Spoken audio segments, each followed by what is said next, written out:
Oh, he's got a lovely voice, that bloke, hasn't he? Well, here we are, the second of the sequence of the Tai Chi ultimate, supreme, elemental thing, the satsang. We're here. Beautiful to be here with you. I've taken my headphones off because they were slapping back, and so I'm doing this without any safety ropes. And it's the earth element we're going to do today. This is what we're looking at, and I hope you can hear me okay. I'm going to check the gauge. Yeah, there it is. It's looking pretty healthy there. The satsang itself, if you've never been before, welcome, hello, is about sitting together without the pretense or the need to impress each other with the physical form or any adornments or any achievements that we've made or anything like that, and we come together as pure naked brothers and sisters all the way around the planet in our numbers to conjoin in a way that will elicit a collective awareness of the presence that informs us all. The Tao, if you like, you can call it whatever you like. The Chinese called it the Tao, they called it the Tao. It's an ancient system evolved from it, a way of mastering life, a way of mastering destiny, a way of mastering yourself so that you enjoy the ride while you're having it rather than waste moments of it feeling sorry for yourself or being overly anxious or worried about things that you have no reason to really be anxious about. And they were very clever, to say the least, in all the systems that they managed to develop and pass down through the millennia. And we're really privileged to have them available to us. I've spent most of my life decoding and organizing the information, which in the early days didn't come easy, and because the information wasn't given in a Western style way. The Chinese mind is very different, the mindset is very different, the way they use language and their relationship with ontological reality is completely different from the Western. They're not conceptual like we are, they feel everything. And so the transmission of all this information has to pass through into a completely different model of awareness, and hence not easy. So now we have this wonderful facility of having it all somehow explicable in a way that we, with our Western style minds, can understand and appreciate and benefit from. And the idea is, rather than being reverent to the ancient Chinese, bless their hearts and everything that they did, we are taking ourselves back to that place where they were when they originated all this stuff. So we're coming back to the pure consciousness together.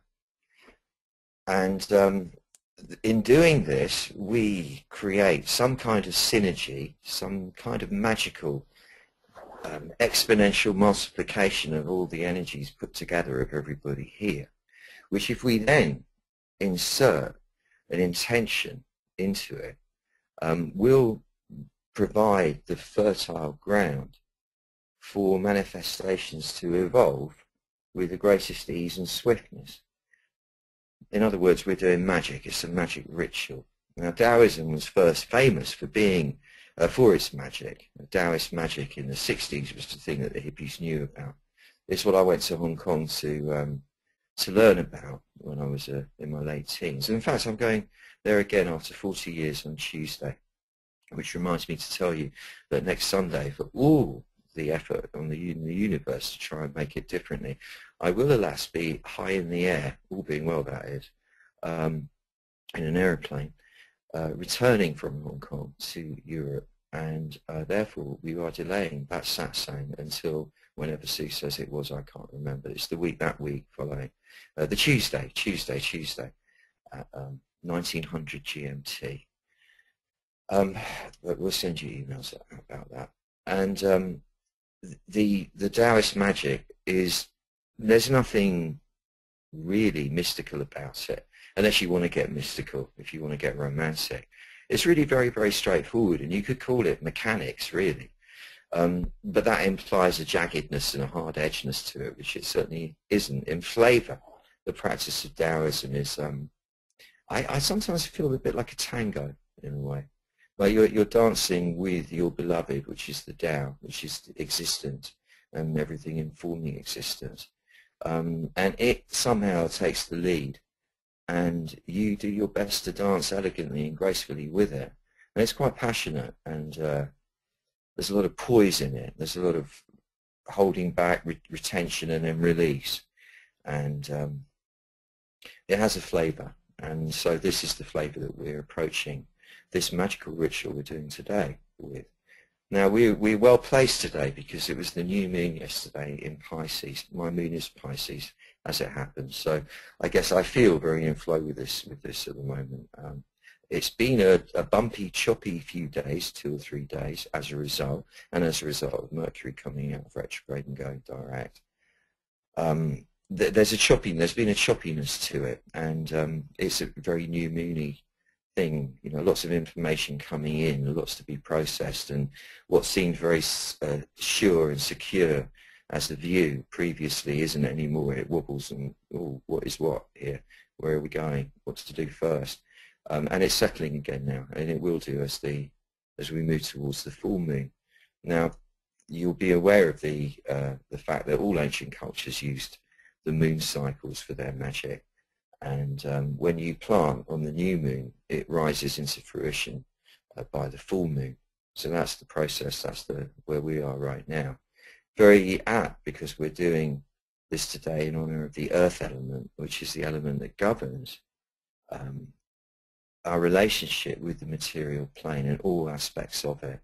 And I'm talking the food that we eat, the ground that we stand on, of course, the homes that we build or we live in, the way we move around on the planet, the whole process of traveling, of staying still, of organizing our lives into forms that work for us somehow or other, routines and disciplines and rituals and so on, and also the actual medium of exchange that we all subscribe to, believing in, which is in itself really just a myth, money. And the wealth and abundance that we are able to attract into our lives, it really likes to be drawn to a very strong magnetic pull. The stronger the magnetic pull, the more it feels it. Obviously, what you seek seeks you. So when there's this very strong magnetic force, it pulls it to it because it loves that. Like, you know, people love something going on. If there's a thing going on and lots of people doing it, people are fascinated by it. They're drawn to it. So that we're going to generate that magnetic force here today, which will benefit everybody here, and by extension, everybody that everybody here knows, and then everybody that they know, and so on and so on and so on. We will actually be initiating a transmission of an energy that will act as an agent on the collective motion, the chi, the universal chi, and trigger an increase in the flow of currency, of wealth. And it will benefit everybody here. Now, when we talk about abundance, and we talk about wealth, it's good, I think, to differentiate between greed and wastefulness that comes from excess and true wealth and abundance. In my life, because of just friends I have and people I know and things I'm involved with, I do from time to time, I find myself inducted into the world of super wealth. And one of the things that I find distasteful about the world that exists in is the tendency to waste food and petrol and people and stuff. And there just tends to be kind of a wastefulness. And I observe and I find that the people who are, and it's understandable, this is not a judgment on my part, you know, it's like you can't make your mind up whether you want to go to somewhere now or you want to go there in the next day, so you get 2 tickets to go, and it doesn't matter if you waste one. It's that kind of thing. I understand it, it's expedient. But I've noticed that the more of that occurs, the more unhappiness there is, a sense of dissatisfaction, of chasing more and more and more and more. And this chase leads nowhere, of course. I mean, we're really looking to come home. Now, real abundance, as I observe it, is the sense that you can relax into the flow and know that you will always have enough. There's always going to be enough. And this doesn't in any way imply austerity or any sense of puritanism. It just means that whatever your needs actually are, they'll be met. And if your needs are for a whole staff of people and a whole fleet of cars or whatever it is, if that really is your need, you will have that. And any more than that, any more than you need, will actually just bring you stress. So there's an optimal level, and that arises, knowing that where that is, seems to arise from a state of grace. And the state of grace arises from being mindful at all times of the presence informing you and everything and everyone, and knowing that your dance, your tango with the presence is the real game, the real reward, the source of all your fulfillment, joy, and pleasure, really, in life, all the things that the soul seeks, and that it's not going to be found in any of the external effects, however salubrious, however affluent, however prosperous, however magnificent or spectacular or beautiful or colourful. Of course, all these bring pleasure, and they bring equally pain. And so to invest your soul in these things is, of course, not going to pay a dividend. Remembering that this is what's going on, this is the dance, this is the real dance with the beloved, the Tao. Everything flourishes, and all you need comes to you. Now, there's also this phenomenon of being drawn forwards in your body by the information coming from your sense organs, which will point forwards to what's therefore, so to speak, in front of you.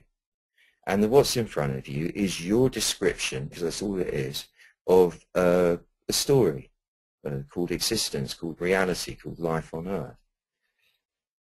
And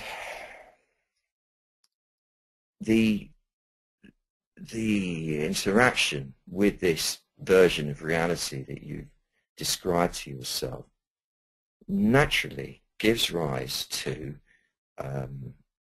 responses in the body. And there'll be a tension in the belly, in the solar plexus, because that's where you process all the information coming in. And you've got to, process it. So you've got to resist a bit. And give it, wait, okay, come through, come through. A lot of resistance there, that causes tension in the belly. This causes constriction in the breathing. This causes a sort of a form of hypertension, which pushes heat into the brain, which makes the front of the brain work. And what it does with that worrying is have a conversation with itself, which will, depending on the state of your kidneys and how strong they are, because therefore how fearless or fearful you will be, the content and quality of this conversation you have with yourself will be, to some degree, a fearful one, an anxiety-producing one. This anxiety, in turn, causes the release of cortisol from the adrenal glands, which is the stressy hormone, stressy chemical, which is addictive like crack cocaine or methamphetamine. And although it's horrible and it leads you into a horrible space, it's addictive. So you keep pumping it by continuing the thoughts, and in turn that stresses the belly, and there's a vicious cycle. And this is very compelling. This whole thing is compelling. You can call it the human conundrum. You could call it the drama of being you. And the fact that what the drama seems to be about is going on in front of you, all the people doing all the stuff, and are you missing out? Are you getting your full bit of value? Are you doing the best you could do? Could you be doing it better? The regrets, the fears, the hopes, the dreams, the wishes, the complexes, the jealousies, the insecurities, the securities, the confidence, all of it, and the interplay of all of that.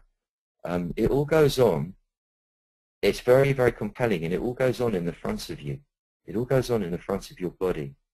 So your presence, your, dare I say, divine presence, this mysterious ineffable miracle, this nexus of consciousness and energy that is you, is drawn forwards and held in thrall by this drama. It's drawn forwards to the front of the body, and therefore no longer sits in the back of the body. It's therefore lost half its realm. Now, the back of the body is very still and strong relative to the front.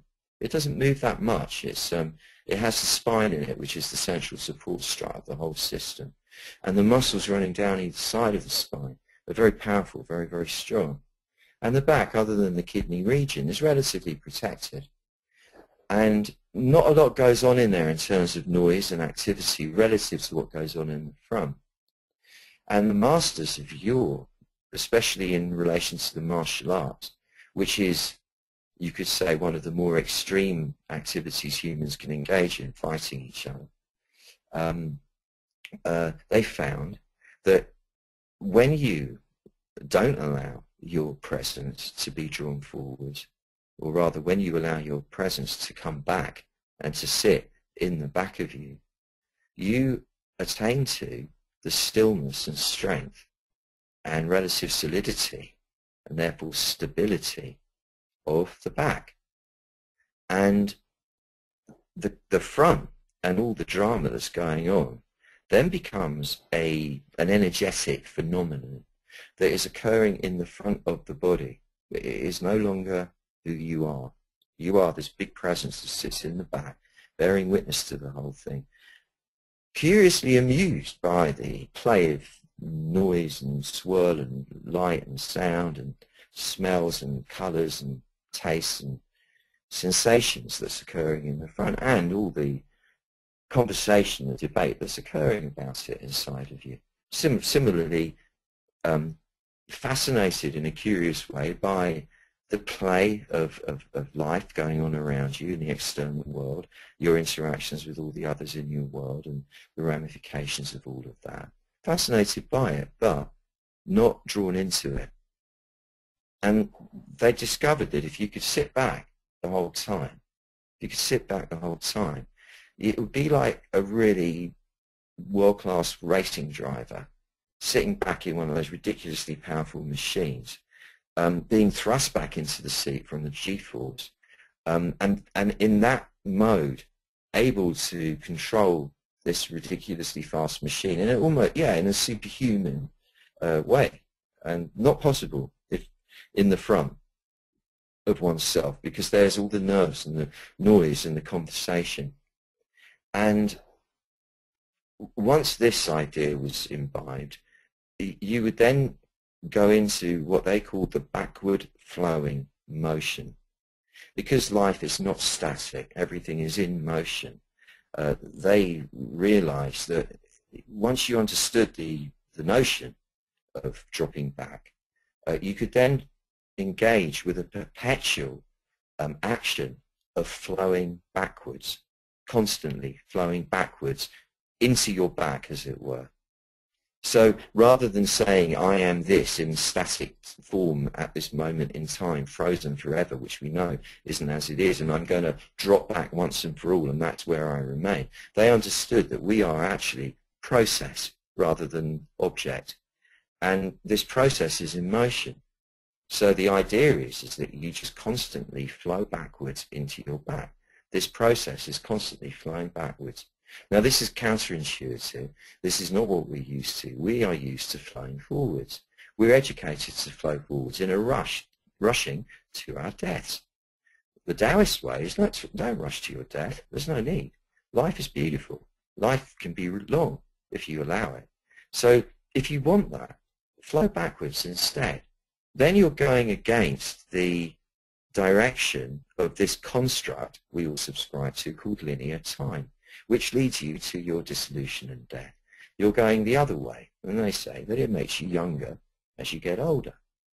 And I can say from practice that the more I flow backwards, I certainly am younger in my soul, in my spirit. In other words, I'm shedding constantly layers of the constricting kind of habits of so-called adulthood. and without becoming less responsible, gaining the youthfulness of the child, the pureness of the child, and the excitement, the glee of the child, and therefore the vitality of the child, which then we presume does fuel the body and keep you living longer and healthier, despite living in a stressful environment, and so on. The other thing is that, and there's a lot to this, when you flow into your back, I don't want to put ideas in your mind. This is a signpost. This is where this leads. You listen, but you decide for yourself. You try it out and you see if it works. I'm not trying to get you to believe anything. This is reporting from my experience, and this is what is generally reported to occur. As you become more and more au fait with your background presence in your back, it starts to become large and large and large and larger and larger and larger. And you get the sense that this front that you present to the world, this personality, this mask, is truly the tip of a very huge iceberg. I don't really like that simile, because metaphor, because there's a sense of coldness, and this isn't. But the size, the presence that is behind you, whence you came, this which supports you and pushes you forwards into the world, paradoxically, is huge. It's so huge that it is immeasurable, and it goes back and back and out and out and out forever behind you. Now this presence, this background presence, is the same one that gives rise to the material world from the subatomic level. This is the presence that sits at the subatomic level throughout time and space, forever and ever. And this is where you are. You are sitting in front of it, as it were. It's leading you from behind. So when we talk about following the Tao, as with all things Taoist, it's always the opposite of kind of what it is. Rather than following the Tao, which we are, this is what it feels like. You're following the golden thread. You're actually being pushed from behind by the Tao. For that to happen, though, you've got to lean back into it. And when you do, you take ownership of your glorious past. Now, your glorious past contains all the inglorious aspects as much as what we think of as the glorious. It contains the dark as much as the light, and it took all of that, the yin and the yang of it, and the friction produced thereof, to bring you to this state where you are now. And so we give thanks for everything that has come before. We must do, because we can't really move forwards. We can't own the power that's behind us until we do that. Now, today is about the earth element, and long, long ago, before the Tao had even started having this dream, before even time itself, before there was sound, before there was light, was a primordial darkness, shall we call it. When the sound started and the light bounced out of it that lit the creation fuse, the discrete explosion, and it was discrete because there wasn't much space yet, went boiling hot and freezing cold at the same time. And that gave rise, or thus was born, the yin and the yang.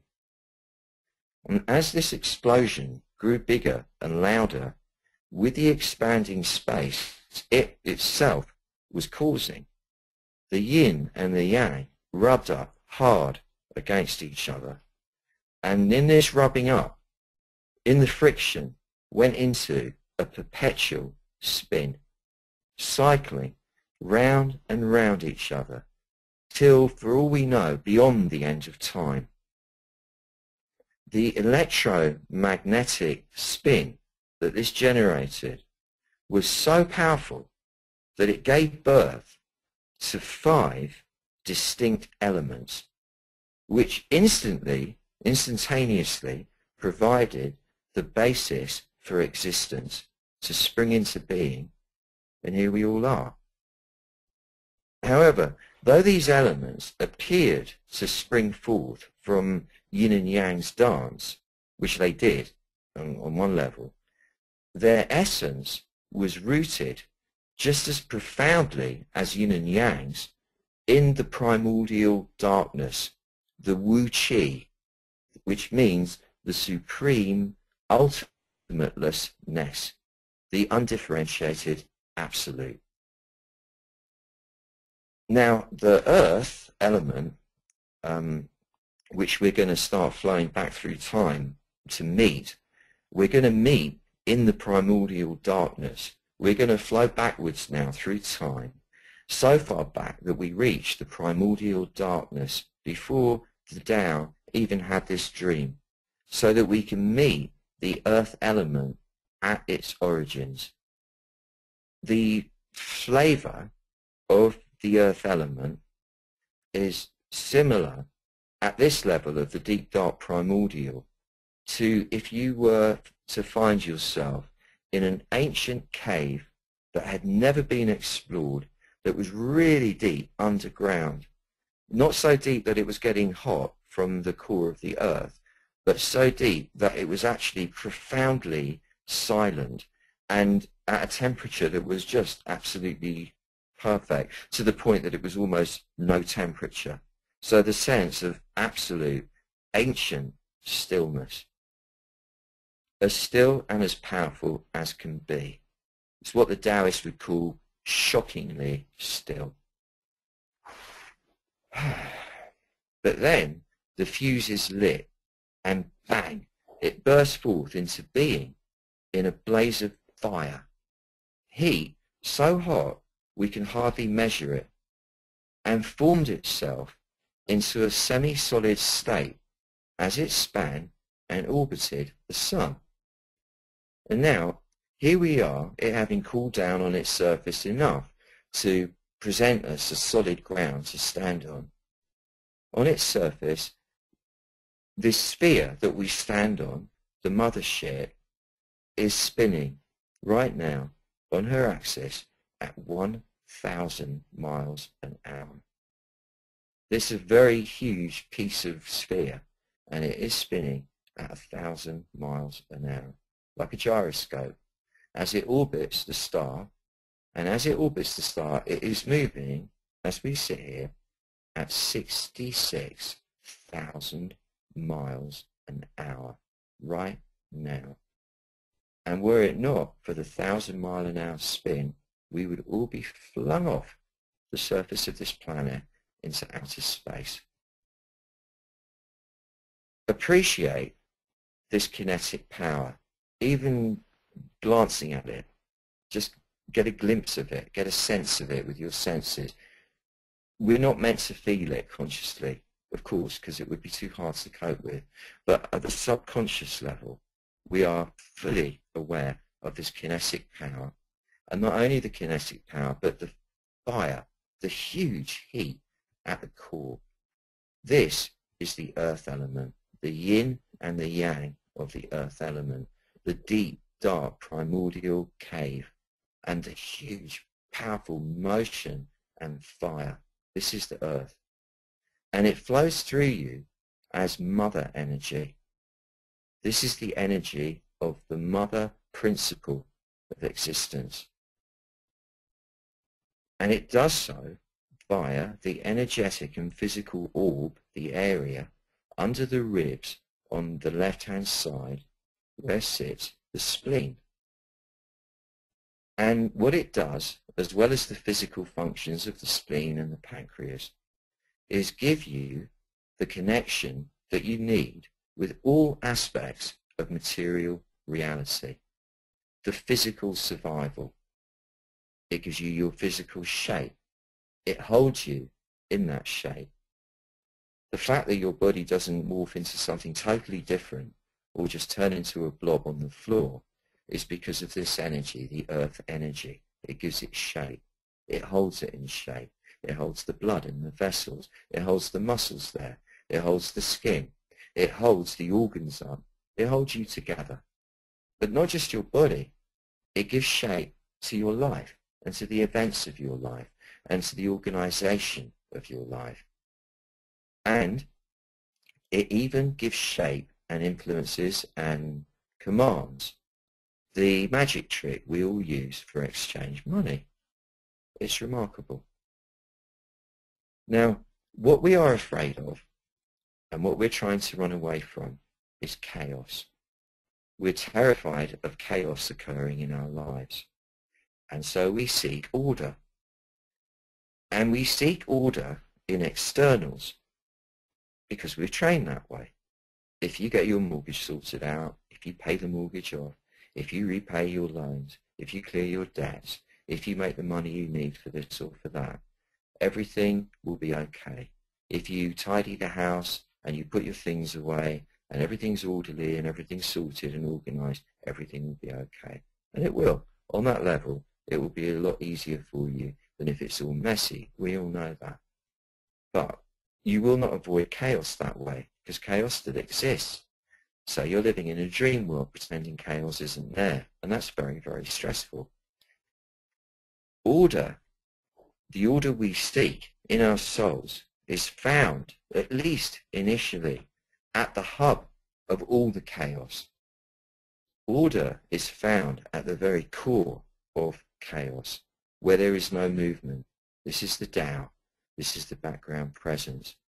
And inside us, it's what sits in the back and what holds us in shape, coming from the energy that's entering and being processed through that area under the ribs on the left, the mothering energy.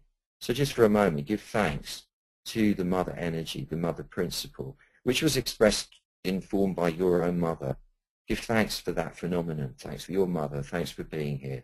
Thanks for the physical form. Thanks for the physical form holding its shape as well as it is. Thanks for the physical form of the planet and of all the other people and of all the institutions and all the systems and all the protocols that make life possible for us as a human society and therefore for you as an individual. It's just to give thanks for that. That is informed by, made possible by, facilitated by the Earth Chi, which has its roots all the way back in Wu Chi, the primordial darkness before the Tao had this dream, in nothingness, in antimatter. Now the Earth Chi is elegant. Think of the most beautiful scenery you can imagine, the mountains, the sea. The elegance of it is indescribable. The Earth Chi is dark, like the cave, the ancient cave. And in that darkness is reassuring and nurturing and absolutely still.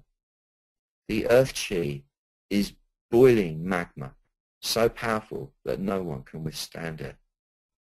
The Earth Chi is the spin and the orbit and the gravitational pull to other bodies in space, the moon, the other planets in this solar system, and to all other solar systems around us. Everything is connected. It's universal. The earth element goes forever and ever throughout the universe, and it connects us to the very basis of existence that is occurring on every single planet throughout the universe.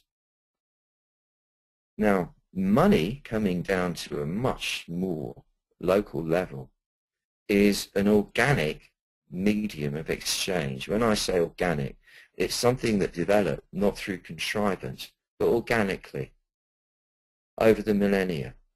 And one way or the other, it's finally managed to become completely virtual, really. So the most practical example of money is a piece of paper that's been printed on, that has this magical power that if you hand it to somebody, it will give you stuff worth however many units is printed on the piece of paper, as if this piece of paper had value in itself, which it doesn't. This is pure magic. Now, the paper bit is, not probably in most of the modern countries, not the main medium of exchange anymore. Well, it isn't. It's the digital, the digit on the screen. I mean, it's purely mythical, and yet we all completely and utterly believe in it. And this develops organically, as only myths can. You can't force myths on people. Now, we have resistance to money as a pure, so to speak, spiritual entity, i.e. representation of the miracle of existence, the Tao, Qi, which is the Tao in motion. We have resistance to seeing money as pure Qi because people have been traditionally greedy and grabby and grubby around money. So we have conflated two issues. We have observed the behavior of people when enthralled to greed and grabbiness and seen it as being aesthetically ugly and displeasing. And we have then ascribed that to money itself. We've conflated two issues. The money itself was never greedy or grubby. It had no darkness or filth about it. It was the way people have been using it, as we know. So the first thing is to deconflate these two, unconflate them. They are no longer the same issue. Money is pure energy. It's all it is. It's a symbol of pure energy. It's chi in financial form, which, as we say, is a myth anyway. And the people and how they are with money, including us and everyone, the effect that it has to be dealing with money and wanting to hoard and so on and so forth, the greediness, the wastefulness and the meanness and whatever else is another issue. That's something else. We separate these now because we must cleanse money. We must cleanse our version, our description of money. And I would like to start that process. I can't really delineate between me talking now and when this meditation is beginning. This is sort of like pre-meditation, but this could be meditation. It is for me. I suppose I need to share how that is with you so that it can be for you too, and then I can continue. So it would be a good moment to shuffle about in your seat and settle the cheeks of your bottom as comfortably as you possibly can so that your body feels very supported by the chair that you're in. I would recommend sitting in a chair or sitting on your haunches or whatever is comfortable in a sitting position. If you prefer to stand, to do so as comfortably and as well aligned as you can. If you must lie down, do, but I think you will find you'll get a more powerful, less somnolent effect by sitting, so that your spine becomes a perpendicular antenna connecting the energies of this earth with the energies of the heavens. There's a sense of becoming like a lightning rod. Let the tension in your muscles drain into the ground through your buttocks, through your sit bones. Let it just drop and drain out of you.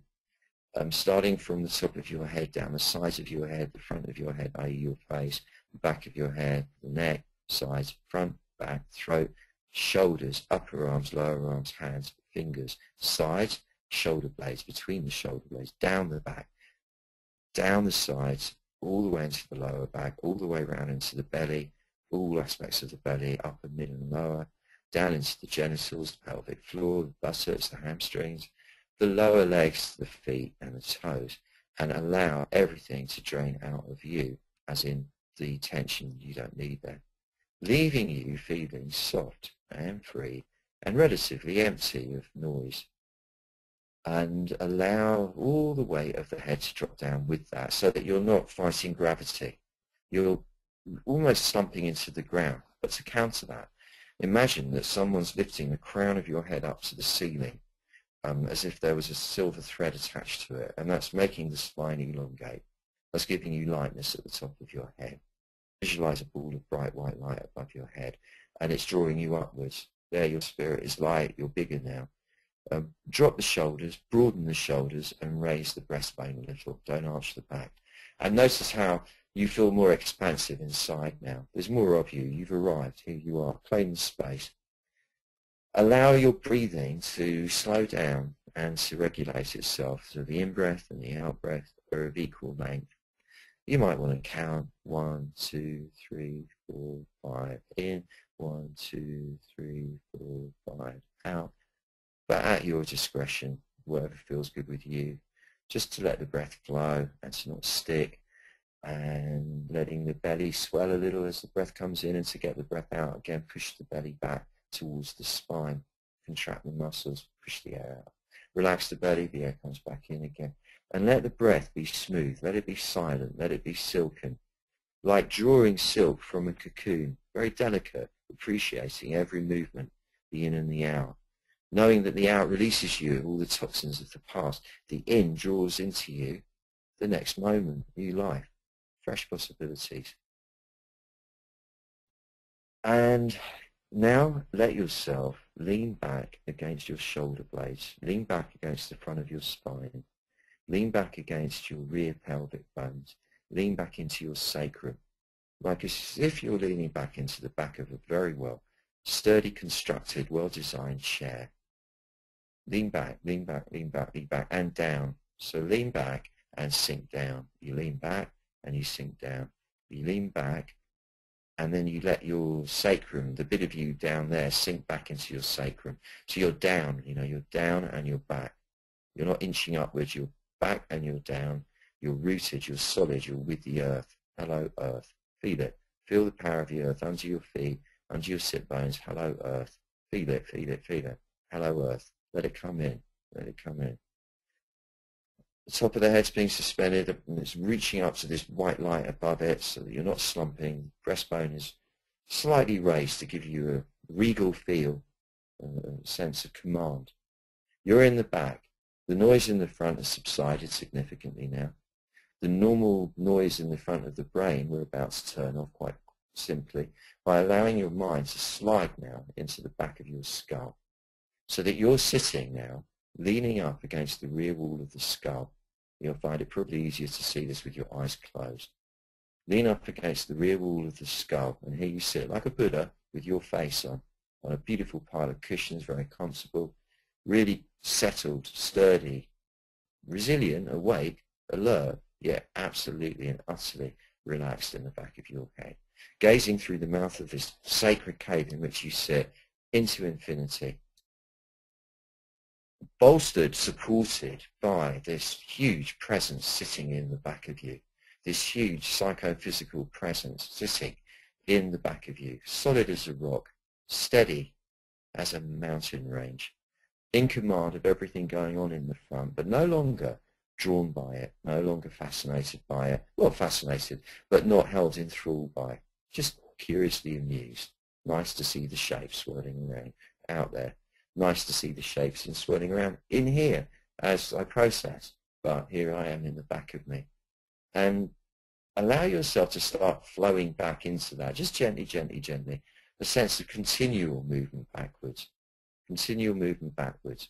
And as you continually move backwards, you find yourself very, very subtly perhaps becoming aware of the sense that this entity that is you, the real you, this big you behind, is quite huge, but much bigger than you'd have normally expected.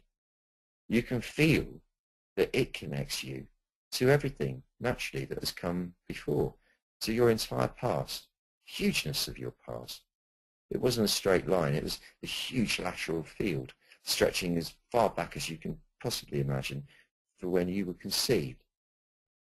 And around it, in another dimension, is your line of ancestors, without whom you couldn't be here, And as you flow backwards and backwards and backwards, you are aware of them, and you give thanks to them.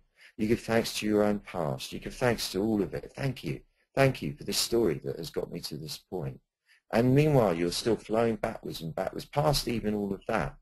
And as you flow backwards and backwards and backwards and backwards and backwards, you're getting bigger and bigger and bigger and bigger and bigger, until you are the universe itself. You are the presence. You are the presence of the entire universe. Even if you just glimpse it for a moment, even just the notion of it, here you are. You have arrived. Now, in front of you, or what appears to be in front of you, is actually all around you, is your destiny. The inevitability of your destiny. What is coming towards you? We as humans have no idea whether we have any control over this or not, or if we're just puppets and the whole thing is entirely written from the start and it really makes no difference at all. What we do know is that destiny is coming our way, and we have a choice. We can either see destiny as our enemy or our friend. And I know that you know this, that when you encounter another human being, if you're willing to see them as your friend, chances are they certainly at least won't turn out to be your enemy. It's the same with destiny. Let destiny be your friend. It's your beloved. This is the Tao. Destiny is the Tao. It's the Qi in motion, coming apparently in your direction, bringing with it a whole story, a whole adventure to come. So get a sense of opening yourself as you sit in the back, rolling backwards, opening yourself in the front to receive destiny with grace, not to block it out anymore, not to try and outwit it, not to resist it, but to open and embrace it with grace. And its energy comes in like an angel through your temples and moves down to the top of your chest where your thymus sits. It activates that. And that keeps you moving. That keeps you alive. That keeps you going.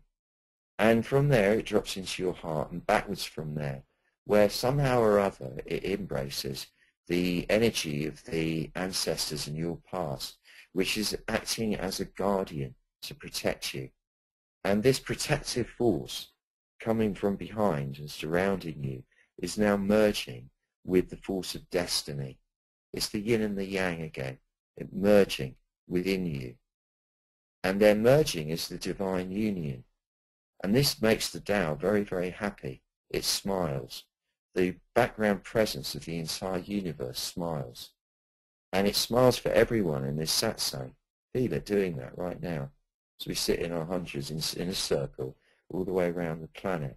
You feel the embrace of the presence smiling, like it's bending down and giving each of us a kiss at the same time. And it feels beautiful. Now this kiss today can be redeemed for for financial gain, amazingly. All we have to do is, in this state of supreme grace, attune ourselves to the underlying earth element.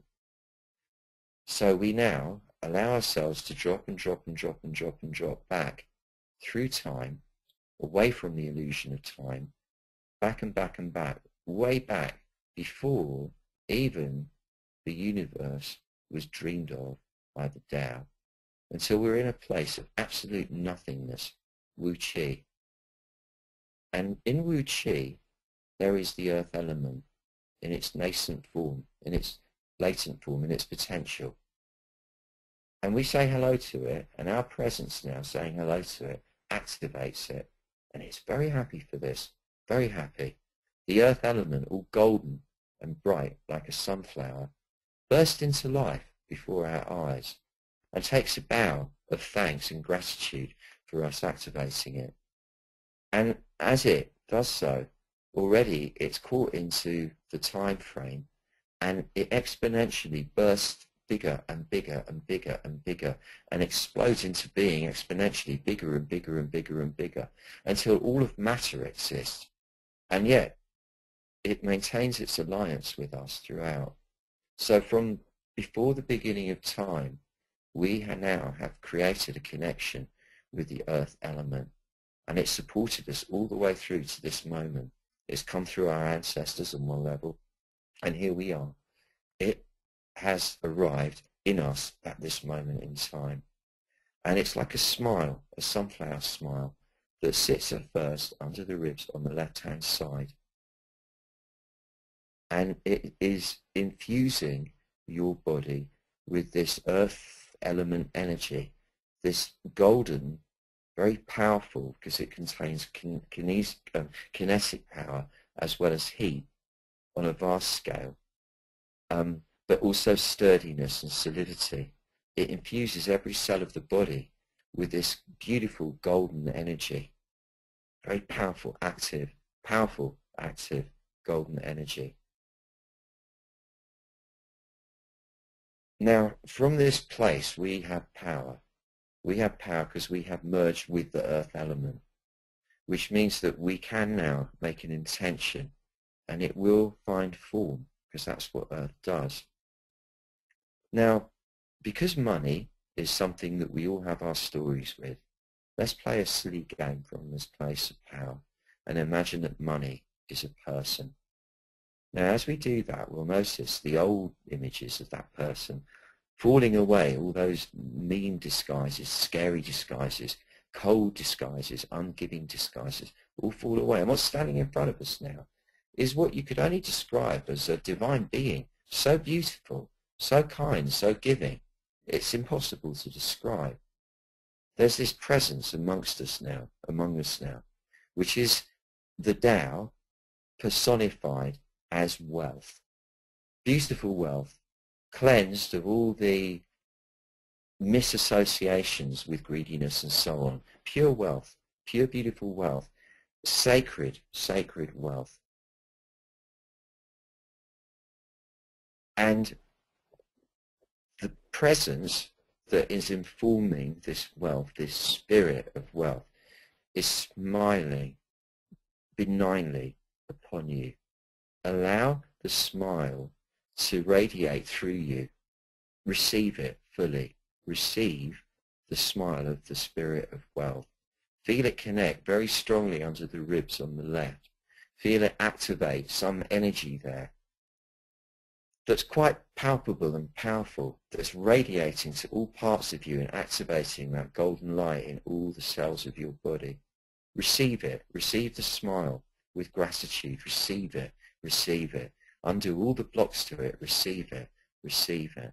And see it radiate out from you to fill up all the cells of the events of your life that are occurring and are going to be occurring in the upcoming period of time.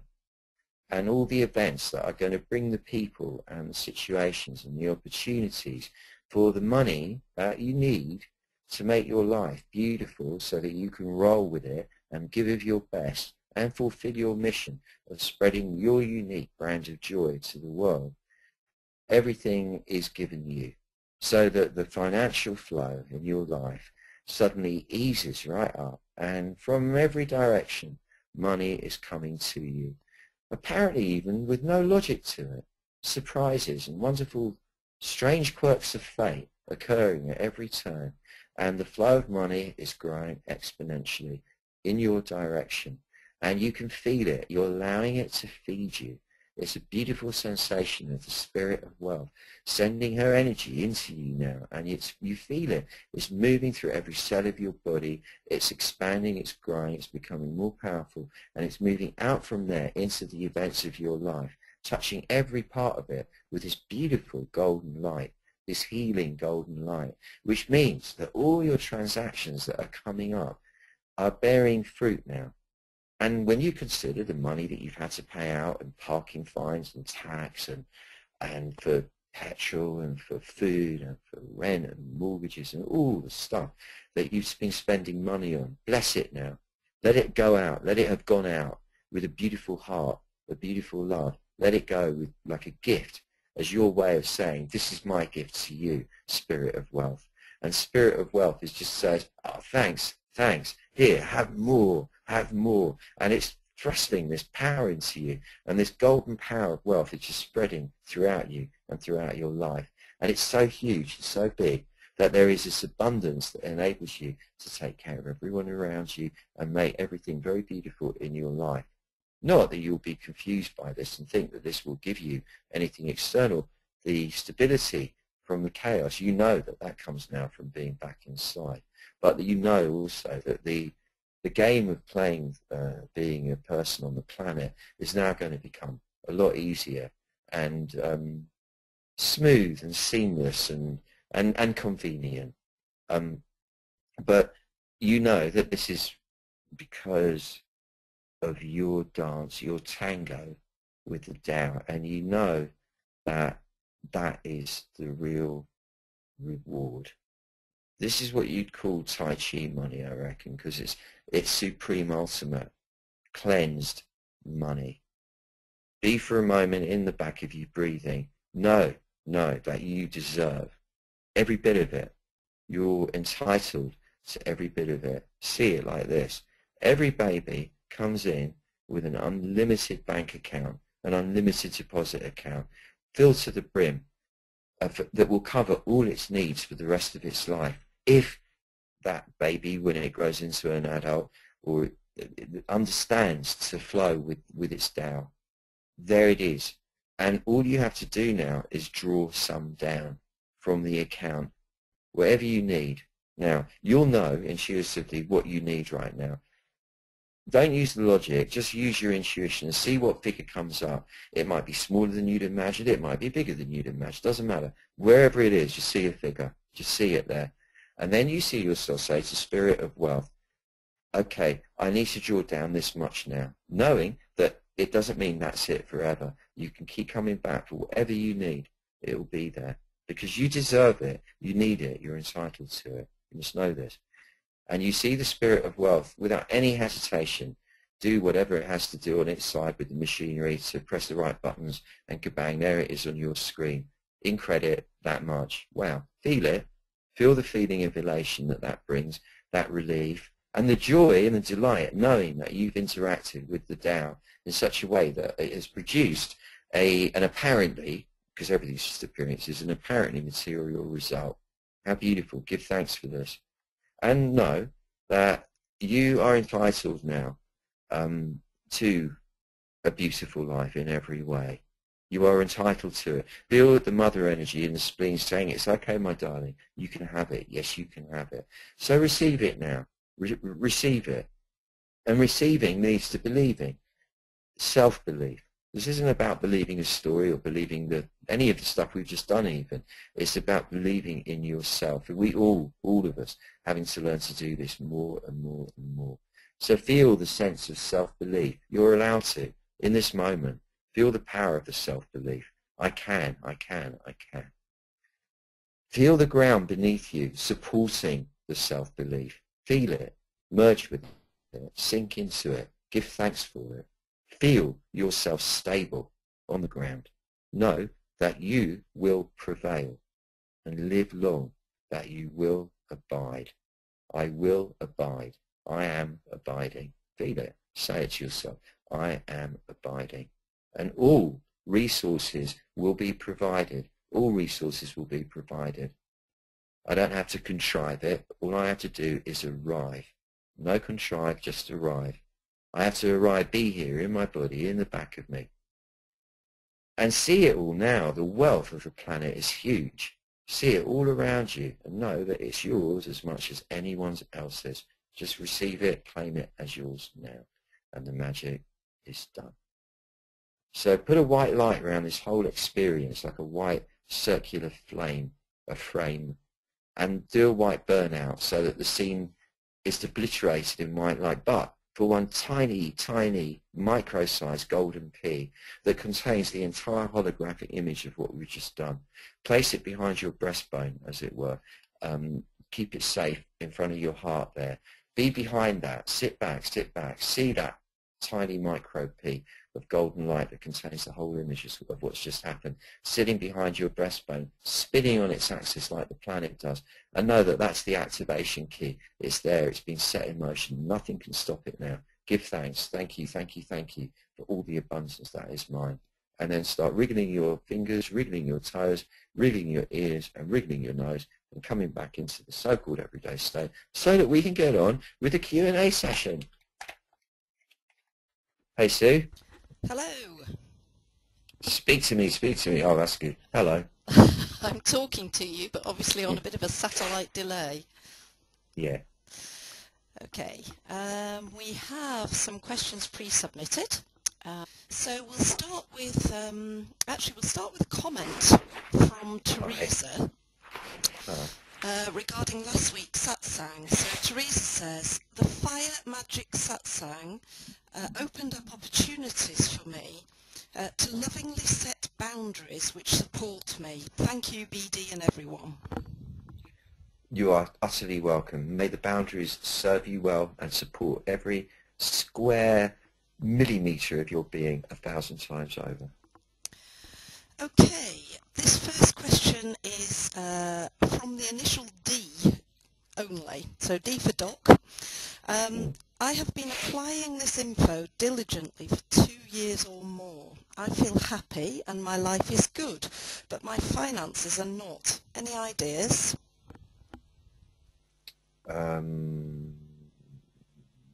Yeah, because they weren't meant to be. You know, you were meant to experience that sense of dearth, and it wasn't genuine because you're still here.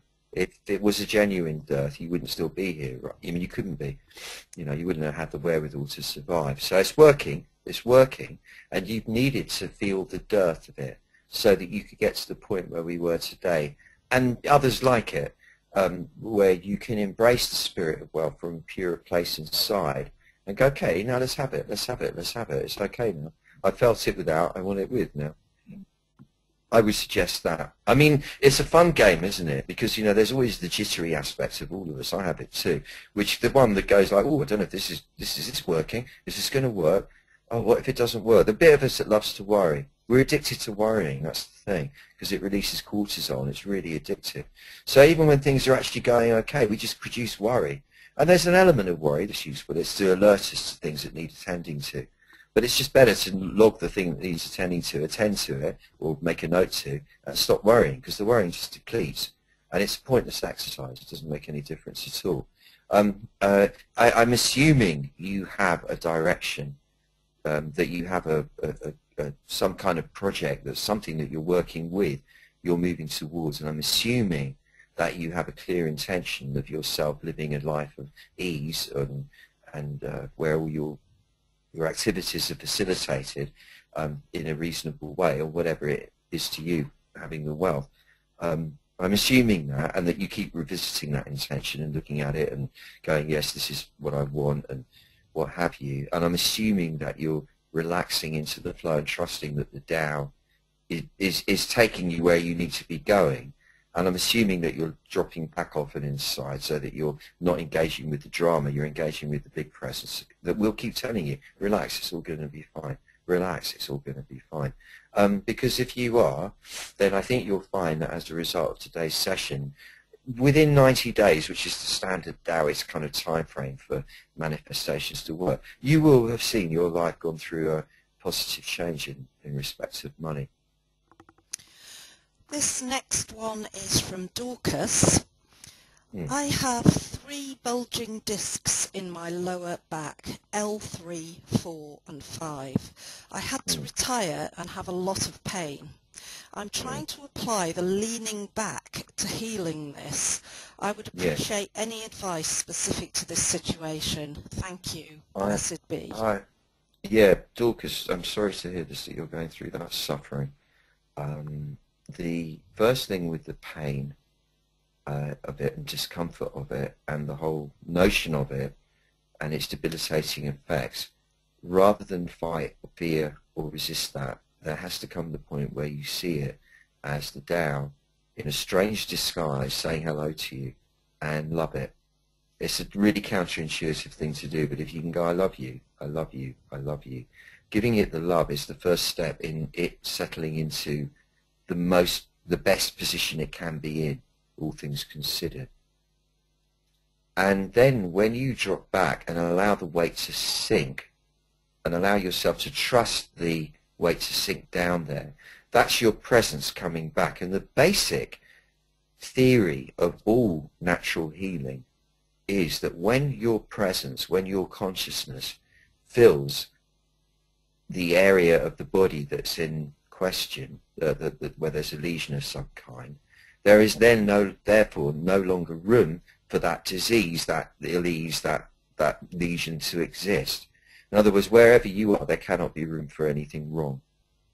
And so the more you let your presence come back there and sink down there and be one with that, the more quickly the lesion will, in whatever way it is, sort itself out to enable you the optimal amount of movement and flexibility possible for you under the circumstances.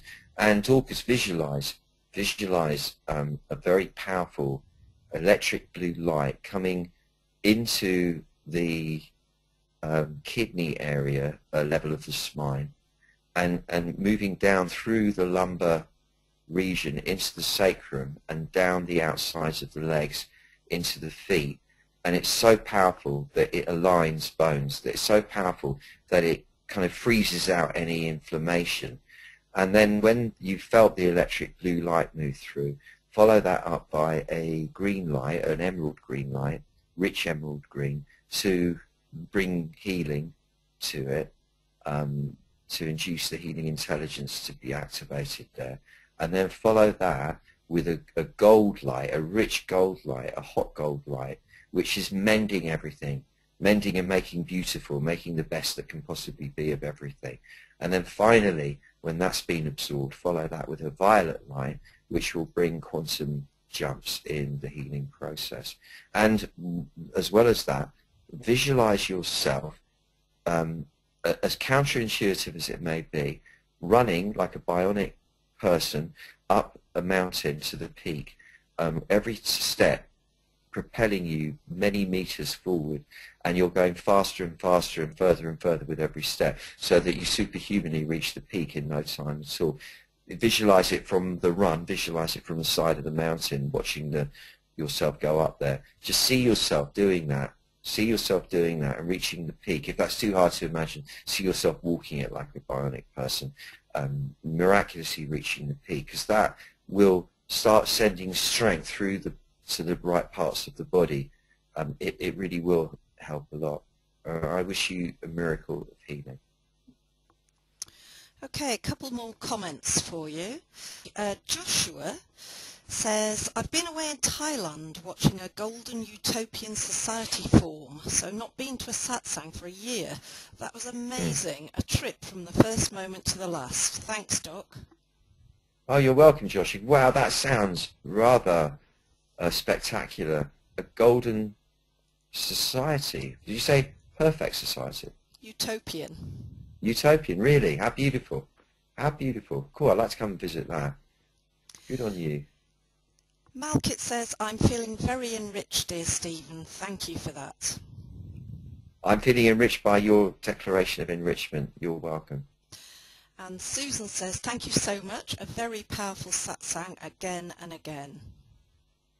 You're utterly welcome, Susan, and may it bring us huge wealth. Okay. Diana says, thank you so much, Barefoot Doctor. I have started to learn the Tai Chi short form over the last 2 weeks, and it has really helped me to meditate.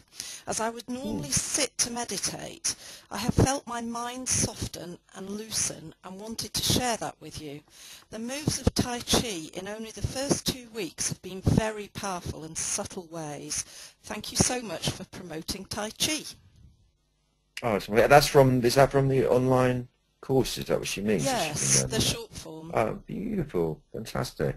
Oh, Diana, thank you. That's lovely. That really is. Yeah, I mean, because that's what I really didn't make any point of saying before. The kind of space, I mean, this is really hard to put across. The space I go into when I'm conducting this, when I did just now, that is pure Tai Chi. That ability to enter that. You know, I know there's an element of theatricality about the way I'm speaking. I'm aware of that. That's performance, if you like, the performance element. But the consciousness inspiring it and that I'm conveying, it is like a channeling, and that comes from doing the Tai Chi. That's what happens with the Tai Chi prayer. So I'm able to transmit to you and impart the Tai Chi energy to you. But you couldn't, you know, it's I can't underplay the gift of actually learning the dance itself, because it is, wow, it really is remarkable. I really do find it utterly remarkable. It's a spirit dance, really. It protects you and makes everything flow. And when I was young and younger, and I started doing Tai Chi in my late teens, and my teacher, I used to be filled with anxieties, mostly about money, actually, looking back on it, and stuff. You know, how was I going to do everything? And he just used to always say one thing, without fail: just do the Tai Chi. Just do the Tai Chi. Like, everything will be all right. It will protect you. Just do the Tai Chi. So I've been doing the Tai Chi for you during this satsang. That's what this has been about. Okay, Jen is asking, Doc, could you explain how earth, spleen, relates to short-term memory and how to use this energy to restore that?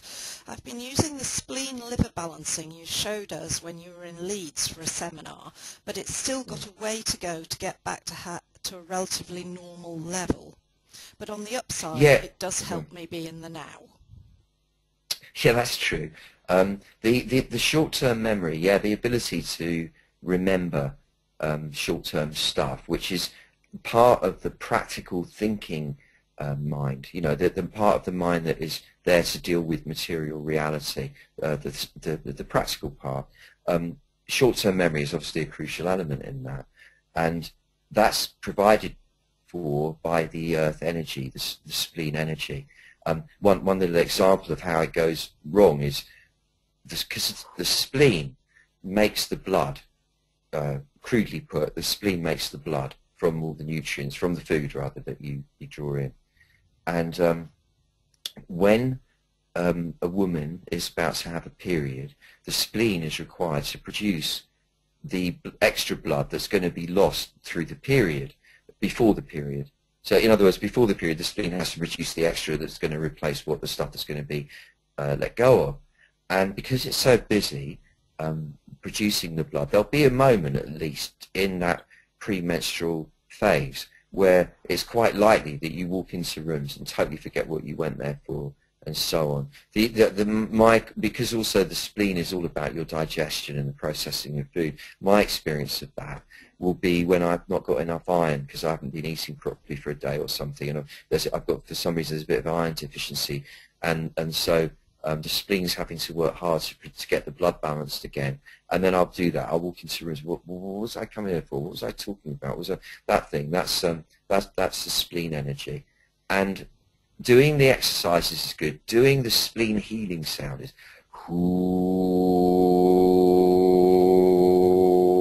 feeling the sound wrap itself around your spleen, which I was just doing for you. That is very good for getting the spleen going. A dab of horseradish on the end of your tongue, tiny little, just for the taste of it, not to eat it even, mid-morning, if you do it regularly each morning, is actually an amazing way of stimulating spleen energy and thereby short-term memory. And whenever dealing with any facets of the mind, affirmations are brilliant because you're dealing with your mind, so it's instant. So if you walk around saying, I now have the most brilliant short-term recall, not to mention long-term, my short-term recall is amazing. It's superhuman. It's getting more so every day. And you just keep saying that to yourself. I've got amazing short-term recall. My short-term memory is amazing. It's amazing. It's brilliant. And you keep doing that. Within a day or so of doing it, you'll find that it's come back up to speed usually, because it's often to do with a kind of a bit of an unconscious block about being on the planet, on the material plane. It's like you don't really want to engage in that moment because the spleen energy is like, you know, by doing the affirmation, it kind of gets you back engaging again. Okay, Stephen, we have 2 hands raised, and I have one other submitted question and a few more comments. Do you want to do all of those? We'll do all of those and then we'll stop. Yeah, that's good. So we've got 2 hands raised. I'm hoping they were raised intentionally, and the first hand I'm going to go to is DJ. So I'm opening up your line, DJ.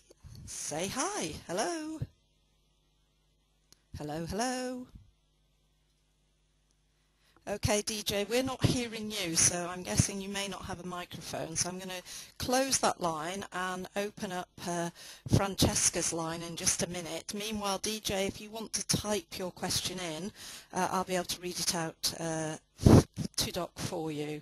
Meanwhile... Or just play us a tune, DJ. Yeah, or just play us a tune. Meanwhile, going to Francesca. Hi, Francesca.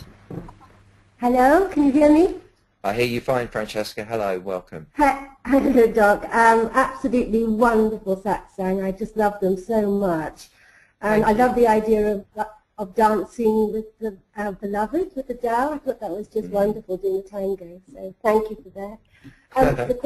The question I wanted to ask is something I always get very confused with. And that is, where I get stuck in terms of trusting the Tao, is when I think of so many people starving, that I think, how can I ask to have more, I suppose?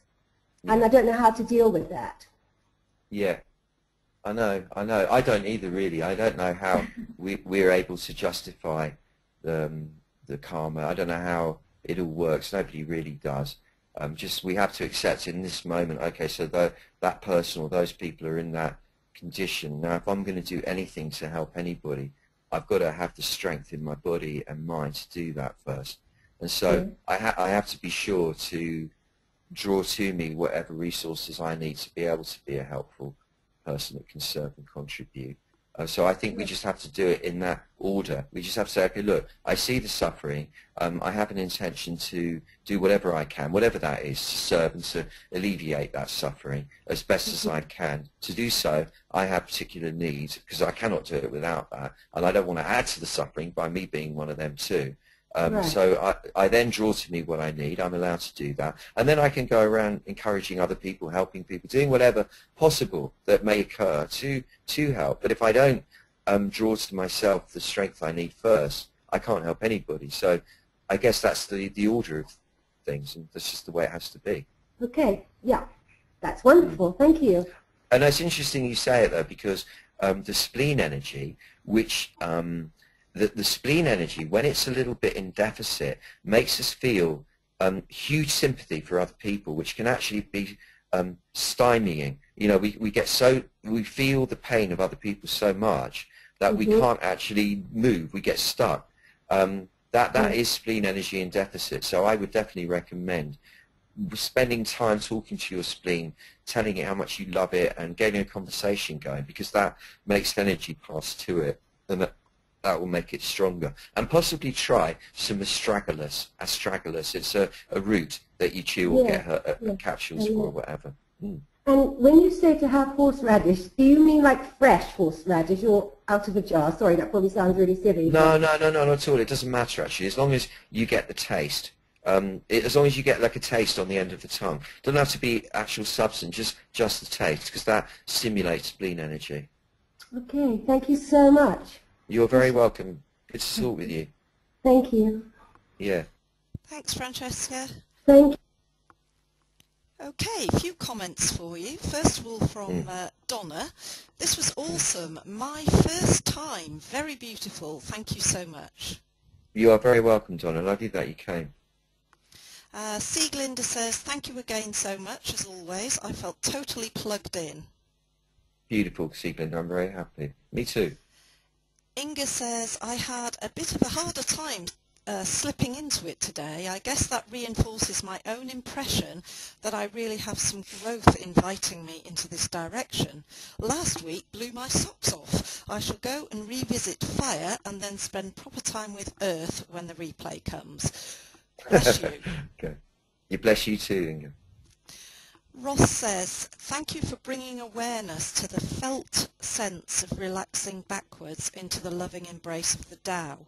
You are always spot on with the wisdom, most appropriate to the now. I'm so grateful for all you do. You're a lovely man, Ross. It's a pleasure to be of service and of help to you. It really is. Gabby says, hi Steph, thank you for all of this. I've been experiencing so many blessings recently and seeing no differentiation between positive and negative. The satsangs certainly boost my chi and enable me to share much more with others. The more I share with others, the more I feel. I'm blessed to be part of this healing and transformative circle of angels. Thank you so much to you for bringing us together and helping trigger all this. What a wonderful thing to say. Thank you, Gabby. That's lovely. Really lovely. It's my utmost pleasure. It's a privilege. It's amazing. Beautiful that we can all do it.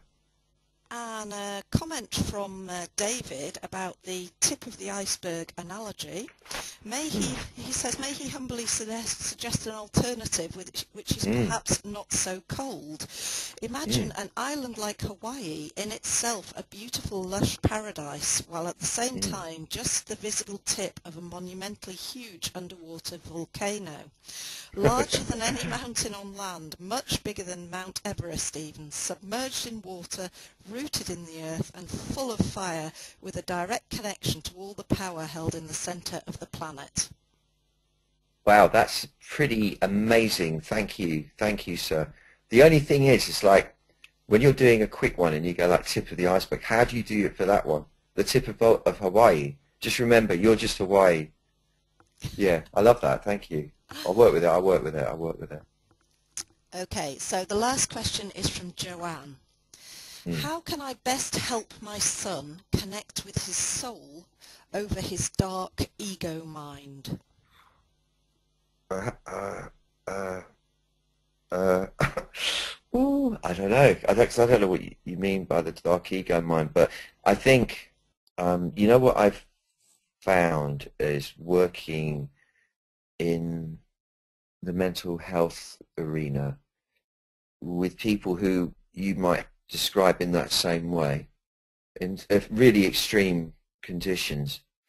They are teaching them with my hands, really, you know, like by touching them, to sit back inside like we were just doing, and to open up the heart, to soften the chest and allow the love to just flow, and remind them of their beautiful, unique essence. Not in denial of the ego, in honor of it even, but once they can sit back inside and feel the big self and know that they can keep returning there, and once they know what they're aiming for as well, as once you can point out that what you are is an angel, what you really are is an angel, you're suffering and you're hurt, and that's why you're doing, well, it's not really the ego, it's the ego defenses. You've got your ego defenses up. But once you know who you really are, when you just drop back inside, then with an open heart, everything falls into place. I think that's the best I can offer at this moment. I hope that gives some hint of something useful. Bless you. May we be receiving the most ridiculous bounty as a result of this. Why not? Let's have fun with it. Let's really love this and enjoy it. Really love being here, but beautiful, beautiful things that are going to happen now. I know it, I know it. This is the new moon, and as the full moon comes bigger and bigger, stuff will start like sprouting from the ground for all of us. That's it, and that is all. Bless you, and goodbye.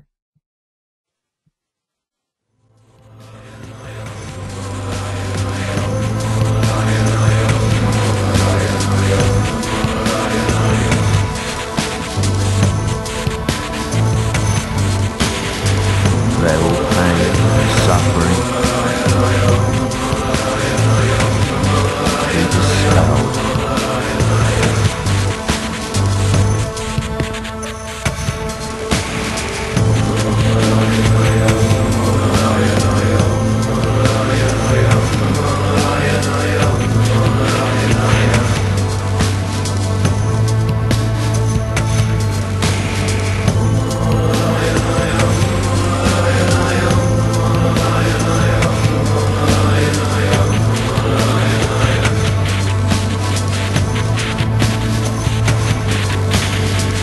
They're all pain, suffering,